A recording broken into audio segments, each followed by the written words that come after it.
Not every simple solution I show you is going to dramatically change your life. Sometimes it's just going to cure a common annoyance like pictures and mirrors that hang out of level.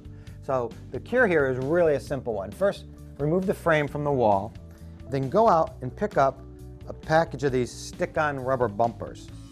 And you peel one off, you place it at the bottom corner of the frame, each of the bottom corners, just like that. Right? They just stick right on, nice and easy. You don't need them at the top corners, just the bottom. Now what that's going to do is when you rehang the picture, the rubber bumper is going to keep the frame from sliding around and hold it on level. And it'll also, if you see here, you notice the wall's been marked up. And again, that's from the frame sliding around.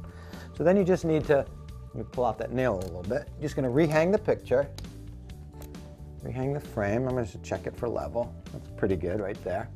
And now the other advantage of putting on the rubber bumpers is that it creates a little bit of airspace behind the frame so that you won't have those dust and dirt shadows that form on the wall.